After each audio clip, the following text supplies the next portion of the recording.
Mēs domājam skaļi, mēs darām kopā, te dzimst idejas, kas pasauli rotā. Klausies un jūti, kā nākotne skan, mums pieder pasaule gan tev, gan man. Čau, kā tev sauc? Čau, mani sauc Zana Grāvīte, un esmu biedrības laiks jauniešiem valdes locekle un komunikācijas nodaļas vadītāja. Un ko tas nozīmē, ko tu dari? Es ikdienā strādāju gan dažādos pasākumos, veidojot mūsu organizācijā tātad šo saturu sociālajos tīklos, gan Instagram, Facebook, TikTok, lai arī plašākajai sabiedrībai būtu iespēja tātad sasniegt jauniešu iespējas, kā arī atskatīties dažādiem pasākumiem, kā arī veikt dažādas ikdienas organizācijas darbus. Ok. Kā tu pirmoreiz iepazinies ar brīvprātīgo darbu? Es tātad savu brīvprātīgā darba gaitas uzsāku arī šajā organizācijā Laiks jauniešiem, kur es tātad aizgāju šo pirmreizējo tikšanos, kas norisinājās Īslītes kultūras namā, un no tā brīža es arī sāku aktīvāk piedalīties dažādos pasākumos. Mans pirmais pasākums arī bija mums Īslītes pagastā tāds vietējs pasākums, kur man bija arī jāpalīdz ar dažādu. Tas bija koncerts, līdz ar to man bija jāpalīdz ar plūsmas kontrolēšanu un reģistrāciju. Un kas tev pamudināja tur aiziet uz to pirmo pasākumu?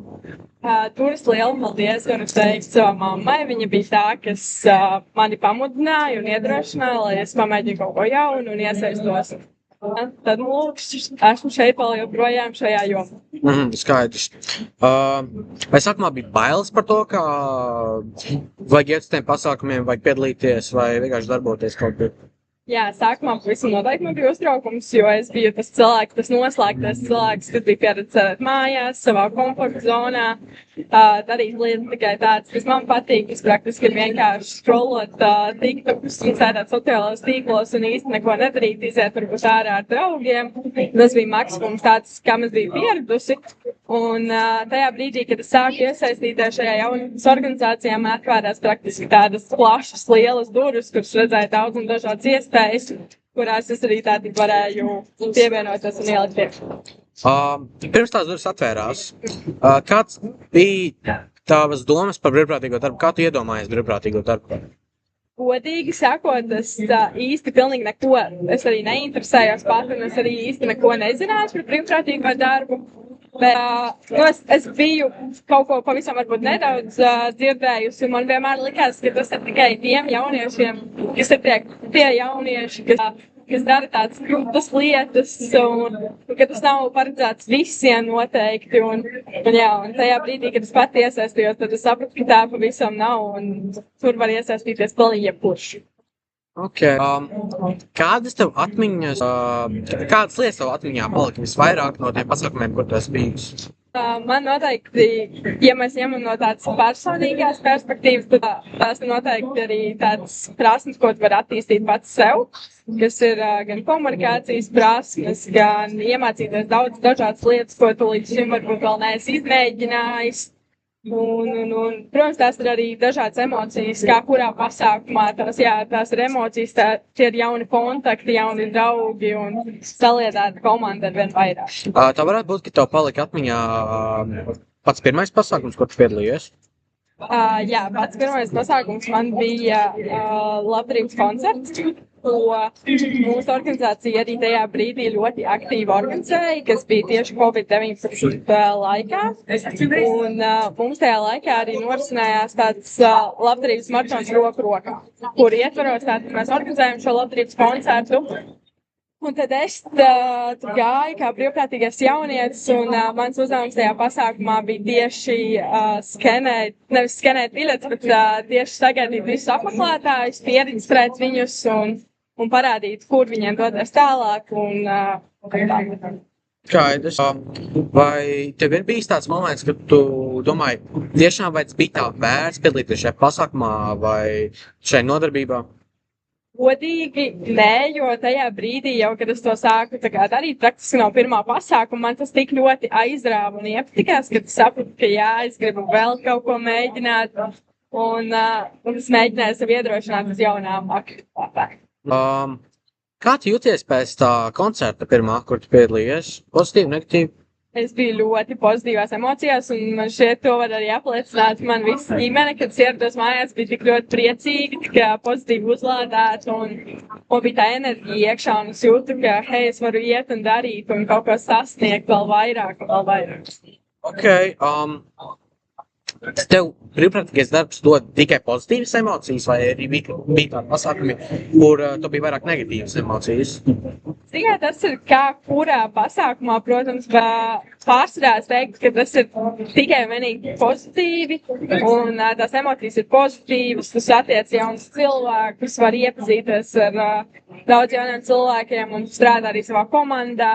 Bet, protams, ir kaut kādi varbūt mazie, nezinu, kaut kādi strīdiņi kādā brīdī vai kaut kas, tad varbūt tas uzdod tādu negatīvismu, bet es teiktu, ka pārsvarā, jā, tas ir tikai un vienīgi.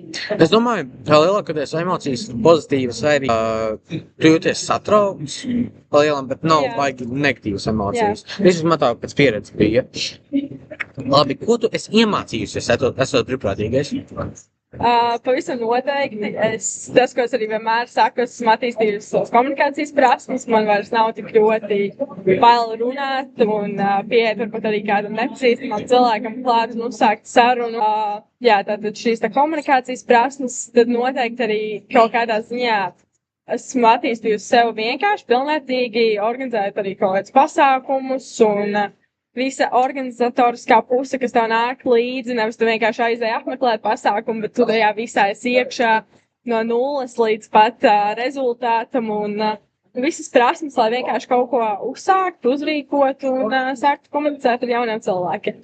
Tad sanāk, brīvprātīgais darbs dara tevi drosmīgāku. Jā, pavisam noteikti. Ok, labi. Tātad, tu teici, tu iemācījies komunicēt, bet vai tu varētu komunicēt ļoti dažādiem cilvēkiem, vai tieši, piemēram, tu runāji ar jauniešiem no tās pašas biedrības, kas bija, piemēram, kādā projektā vai vēl kaut kur tu piedalīsies. Tu varētu arī tāpat runāt tikpat labi ar citiem cilvēkiem no citiem, nezinu, valstīm vai citām grupām vai biedrībām. Jā. Zini kā, mans viens no ikdienas pienākumiem arī mūsu organizācijai ir komunicēt ar atbalstītājiem, piesaistīt atbalstītājus dažādiem pasākumiem. Līdz ar to es esmu attīstījusi gan savas prasmes tādā līmenī, kad es varētu komunicēt ar atbalstītājiem un runāt vairāk pieklājīgi un iznest to pasākumu, kā viņiem tas arī būtu jāredz atpusē un arī iekšēji, protams, spēju komunicēt vairāk un brīvāk ar savu komandu, kā arī noteikti ar dažādiem jauniešiem, jo arī es ikdienā mūsu organizācijā koordinēju mūsu aktivitātu kvartālu RFS mājas spēlēs, mūsu sadarbību, un tad arī tur es komunicēju ar mūsu brīvprātīgajiem. Līdz ar to es arī gribētu cerēt, ka arī tas man diezgan uzsver. Vai tev tā pieredze, ko tu biji izjutusi, vai viņi tev var palīdzēt nākotnē? Jā, pavisam noteikti. Es uzskatu, ka tieši arī man tas var palīdzēt, un es uzskatu arī, ka jebkuram citam jaunietim, kurš iesaistās brīvprātīgajā darbā, man šķiet, ka komunikācija ir tieši, manuprāt, tas galvenais, ko tu attīsti. Tu nāc, tu komunicē pirmkārt jau ar savu komandu, ar to tu sāc, un tad tu aizēji jau tālāk ar visiem sadarbības partneriem, ar citām jauniešu organizācijām, kuras tu satiec pasākumos. Līdz ar to, manuprāt, komunikācija ļoti strauji attīstās brīvprātīgo darbu veids. Vai caur brīvprātīgo darbu, kaut vai tajā pirmajā pasākumā, kur tu piedalījies, tu esi ieguvis jaunus draugus? Jā, šobrīd jau es varētu teikt, ka mūsu komanda ir kā jau draugi, un arī viņus iesaistoties tātad biedrībā, es viņus iepazinu, kā arī, protams, braukājot pie daudz dažādiem lielākiem, mazākiem pasākumiem, tu iepazīsti jaunus draugus, jaunus cilvēkus, kas tev ir apkārt. Tu teici to, ka no tava komanda ir vairāk tā kā jau draugi. Vai tev patīk būt daļai no tās komandas? Jā, pavisam noteikti. Manuprāt, mums ir ļoti saliedēta un ļoti atbalstoša komanda. Vai tu jūties iedarīgs tavā komandā? Jā. Okay. Vai tu tiešām nav bijuši tādi momenti, kur tu domā, vai es tiešām arī gribu šeit atrast ar šiem cilvēkiem? Zini, es teiktu, ka nē, drīzāk varbūt pieaugot tev rodas tās šaubas, ka tu mēģini galvā to apvienot, kā tu tālāk, piemēram, tagad tev ir jāiestājas, ja tu dzīvo, piemēram, Bauskā, un tā pamatkomanda ir Bauskas ietvaros, tev būtu jāapvieno, piemēram, ja tu studē tālāk, tad tu domā, kā tu to varētu apvienot tālāk, vai iet kaut kur arī strādāt vēl plašāk. Bet tas ir iespējams, to var apvienot, un organizācijas uzskatu, ka tas ir pavisam vienkārši. Un, jā, es tiešām gribētu cerēt, ka šajā jomā būšu vēl ļoti. Ok. Vai tu zini, kā jaunieši var motivēt viens otru iestāties brīvprātīgajā darbā, kaut kādās kopienās vai vēl kaut kur tā? Zini, pēc pieredzes sakot, jaunietim ir kaut kam jāiepatīks tik ļoti, lai viņš to pastāstītu draugam. Lai viņš to pastāstītu savam draugam, un tādā veidā viņš arī motivē to draugu iesaistīties, vismaz atnāk un pamēģināt. Un tad jau tas draugs sapratīs, vai viņam patīk, vai viņam nepatīk, bet galvenais ir atrast to vienu lietiņu jaunietim, kas viņam ļoti iepatiksies tajā brīvprātīgajā darbā, ko viņš veic, un tad jau viņš pastāstīs arī tālāk saviem draugiem. Vai tu esi satikusi brīvprātīgos no citām valstīm? Jā, es esmu arī komunicējusi.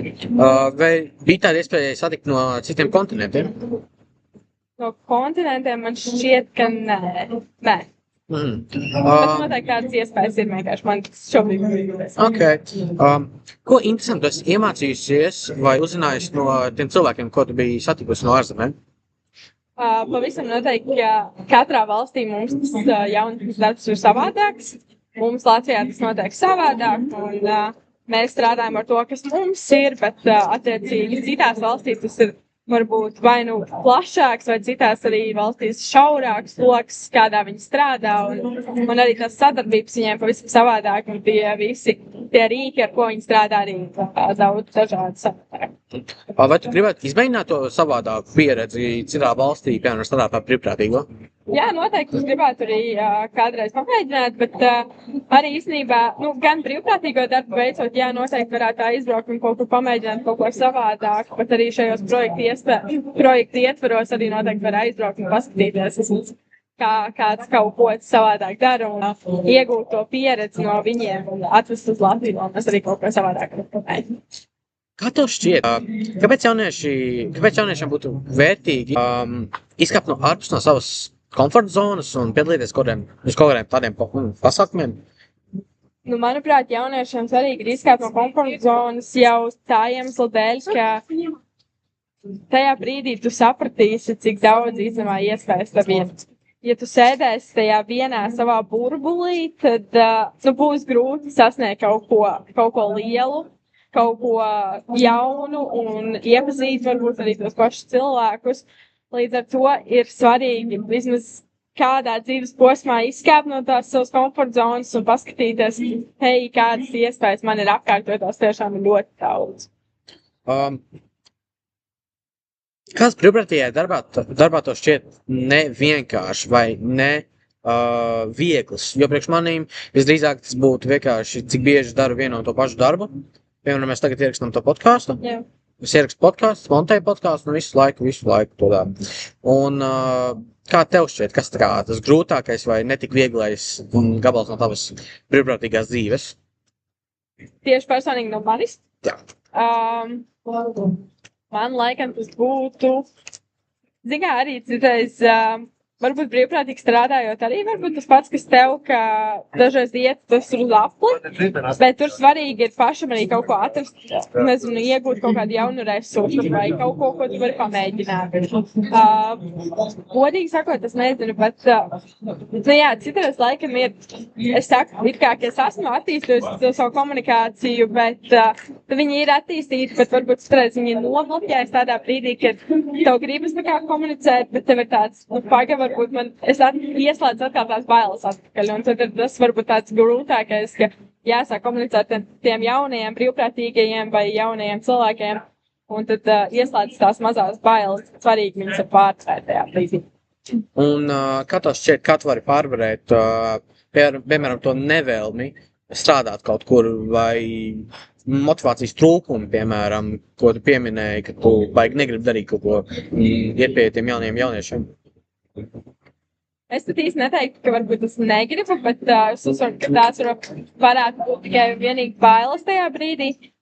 jo tā vēlme jau nepazūd, bet pārvarēt noteikti būtu jāatrod kāds cilvēks, ar ko tu vari parunāt, kas tev var pastumt uz priekšu, kas tev var iedvesmot, un tāpēc arī, manuprāt, svarīgi ir tajā organizācijā, kurā tu veic šo brīvprātīgo darbu, ka tev ir tā komanda vai vismaz tas viens cilvēks, ar ko tu vari parunāt sev grūtos brīžos, kurš tev pastums uz priekšu un iedrošinās iet tālāk darīt.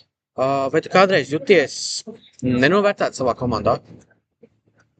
Nē, manuprāt, mēs viens otru novērtējam un mēģinam arī viens otru ikdienā atbalstīt. Tu mācies? Šobrīd esmu pabeigusi, jā, tieši tā. Vai tu strādā kaut kur, kas nav tāds brīvprātīgais darbs? Es strādāju mūsu organizācijā, līdz ar to brīvprātīgais darbs man vēl projām paralēli ir brīžiem, bet es ar brīvprātīgo darbu praktiski uzsāku savas gaitas organizācijas dzīvē un šobrīd strādāju. Jautājums bija, kā tu sabalansē skolu darbu un brīvprātīgo darbu? Tad sanāk, tu vienkārši tavs brīvprātīgais darbs savienot savu darbu. Jā. Un kā tev bija tad, kad tu mācījies? Tad, kad es mācījos, es neteiktu, ka vienmēr bija viegli. Tas noteikti nav viegli, jo citreiz tev iepatīks tik ļoti, ka tev ir tāds skola var pagaidīt, un es tagad braukšu uz to un to pasākumu, bet, būsim reāli patiesībā, skola brīžiem nevar pagaidīt, un skola ir svarīga, un izglītība ir svarīga tajā brīdī, vismaz iegūt to vidējo, bet kaut kā vienmēr sanāca samanedžēt to laiku, vienkārši jāsaprot un jāizvērtā tās prioritātes, kur tu vari doties un saskaņo vienkārši un mēģina pats samanedžēt tos prioritātes, bet vienmēr tas kaut kā bija izdevies līdz galam. Vai tev šķiet, ka brīvprātīgais darbs ir svarīgs sabiedrībā? Manuprāt, pavisam noteikti jā, jo mūsdienās brīvprātīgā darba iespējas ir tik daudz, ka, manuprāt, tas ir grēks neizmantot, un jauniešiem tiešām ir jādodas, un viņas ir ļoti arī viegli, diezgan salīdzinoši viegli arī atrast, un praktiski uz katru stūru organizācijas tu vari veikt šo brīvprātīgo darbu, līdz ar to tas tiešām dzīvē noderēs daudz. Kā jaunieši var mainīt savu apkārtni, savu vidi, kur viņi dzīvo, piemēram, tajās pašās biedrībās ejot? Tas var kaut kā izmainīt viņu skatu uz dzīvi, skatu uz apkārtni? Es teiktu, ka jā, jo tajā brīdī, kad, piemēram, tu iestājies kādā organizācijā, varbūt, ņemsim kā piemēru, tālāko nākotni, par ko tu gribi, piemēram, strādāt. Jaunietis iestājas organizācijā, un varbūt viņam ir varbūt tā doma jau, ka, hei, es nezinu, es tur būšu tagad skolotājs. Viņš iestājas organizācijā, viņš veic šo brīvprātīgo darbu, un viņam varbūt iekrīt tie pienākumi, kas viņam tik ļoti iepatīks, un viņš saredz sevi tajā jomā, ka viņš sāk domāt, labi, nē, es tomēr nebūšu skolotājs, bet es pārliecinos veicot brīvprātīgo darbu, ka es varētu būt, nezinu, tur, piemēram, mācīties mārketingu vai studēt mārketingu tālāk un būt mārketinga speciālists vai kaut ko tam līdzīgi. Manuprāt, brīvprātīgais darbs ir tas, kurš tev var atvērt tik daudz lauciņus, kurus tu vari pamēģināt, ka tu vari arī iegūt to savu nākotnes profesiju un saprast, ko tu vēlētos darīt turpmākajā dzīvē. Vai tādi mazi ieguldījumi, kā vienkārši iešanās pasākumiem, var kaut ko mainīt tavā nākotnē? Es teiktu, ka jā, jo tajā brīdī arī tie mazie pasākumi, mazi vai lieli pasākumi, viņi tomēr tevi attīsta un tu vari iepazīt tos pašus jaunus cilvēkus, jaunus draugus un attīstīt savas prasmes. Kādu problēmu tu savā kopienā tu gribētu palīdzēt risināt? Es noteikti gribētu, es brīžiem saskatu kā problēmu jauniešu iedrošināšanu. Es noteikti gribētu arvien vairāk iedrošināt jauniešus, lai viņi iesaistās un lai viņi ierauga tomēr, ka viņiem ir tiešām ļoti daudz mūsdienās iespējas, ko viņi var darīt. Un es uzskatu, ka katrs no jauniešiem var tiešām atrast to savu punktu, ko viņš var darīt un ko viņš gribētu arī darīt. Nu jā, par to, ko viņš gribētu darīt. Man liekas, būtu forši, ja tādās vietās, kā jauniešu biedrībās, būtu vairākas nozares, piemēram, kaut kāds mēdī, kaut kāds, nezinu, māksla un tādas, kur vienā laikā notiek kaut kādas nodarbības, kas varētu bišķi iedziļinātāk par visu, bet man atkal jau tad telpas un vispārējais. Man liekas, tieši tas būtu daudz interesantāk jauniešiem piedalīties. Es nezinu. Jā. Ko te teikt jauniešiem, kuri vēlās mēģināt brīvprātīgo darbu? Es ieteiktu viņiem tiešām nebaidīties un iet, mēģināt un atvērt tās lielās iespējas durvis un paskatīties visu to, ko viņi var tiešām darīt. Galvenais ir nebaidīties un pārvarēt. Ja ir tās mazās bailes, tad tiešām pārkāp pāri un pārvarēt. Vismaz pamēģināt. Ja tev būtu jāapraksta brīvprātīgais darbs vienā teikumā, var arī vienā vārdā, kas tas būtu? Attīstīt. Attīstīt. Ok. Kas ir tavs lielākais ieguvums no šīs pieredzes, kad tu piedalījies brīvprātīgajā darbā un arī, es tā saprotu, ka tavs darbs, tā kā tavs reālais darbs, tas lielais ieguvums, ko tu dabūji? Jā. Pirmkārt jau tas, ka es uzsāku savu gaidu tātad brīvprātīgi un šobrīd jau es no 18 gadiem sāku strādāt oficiāli organizācijā. Otrs noteikti tas, ka es vispār iepazinu šo jomu un es saprotu, cik daudz iespējas mums šeit ir un ko mēs varam paveikt. Un trešais ir, protams, arī tas, ka tu attīsti sevi, ka tu pilnveido sevi un tu uzzini arī, es personīgi esmu arī sapratusi, ko tad es gribētu darīt nākotnē. Labi. Kur cilvēki var uzzināt par to, kā piedalīties vai kā pievienoties pasākumiem vai organizācijām? Pieņemsim, laiks jauniešiem. Tātad Latvijā mums ir šī jaunatnes starptautisko programmu aģentūra, kur noteikti viņu mājaslapā var arī iepazīt organizācijas. Kā arī, protams, ja tu zini, to var noteikti arī uzzināt no kādiem saviem draugiem. Iespējams, kāds tavs draugs piedalās kādā no jaunatnes organizācijām, līdz ar to noteikti tur var uzzināt no viņa, viņš var iepazīstināt, kā arī, protams, var apmeklēt dažādas pasākumus, kur, manuprāt, vairums jaunatnes organizācijas piedalās uz savām aktivitātēm dažādos pasākumos, līdz ar to var noteikti nākt klāt, runāt droši, nebaidīties un uzzināt, kā var pievienoties. Vai tev bijis kāds smieklīgākais moments no tava brīvprātīgā darba, ko tu atceries? Tāds viens moments, es laikam nepateikšu, bet es teiktu, ka katrā pasākumā ir tā daļa jautrības, kas parādās organizēt to pasākumu. Vai tas ir lielāks vai mazāks nav starpības, bet vienmēr ir kaut kas tāds jautrs un galvenais ir tie cilvēki, kas tev ir apkārt, lai ir šī jautrā vīdā. Kas tev pārsteidz visvairāk, tad, kad tu tikko sāki piedalīties brīvprātīgajā darbā? Man laikam pārsteidza vienkārši arī tās iespējas, ko es tiešām toreiz viņas arī atklāju. Man liekas, wow, tas ir interesanti un, tas varētu būt tās iespējas un tie visi resursi, ko tu vari iegūt, kāds reāli izstrādāt. Ok. Vai tu ieteiktu to iespēju saviem draugiem? Jā, pavisam noteikti. Es esmu arī tajā brīdī, kad es iesaistījos. Es pēc kādām apmēram 2 nedēļām jau to stāstīju saviem draugiem un dalījos un saucu viņus uz dažādiem pasākumiem, lai viņi iesaistītos un arī pamēģinātu. Pēdējais jautājums. Ko tu pateiktu sev pirms pirmā projekta vai pasākuma? Ka tu spēj daudz, galvenais ir nebaidīties un galvenais ir arī kaut kādā ziņā riskēt. Vienkārši tas, ko es tiešām pateiktu, galvenais ir pamēģināt un nebaidīties, jā. Ok, paldies. Jā. Paldies. Pam, param, pam, param, param, pam, pam, pam, pam, pam, pam.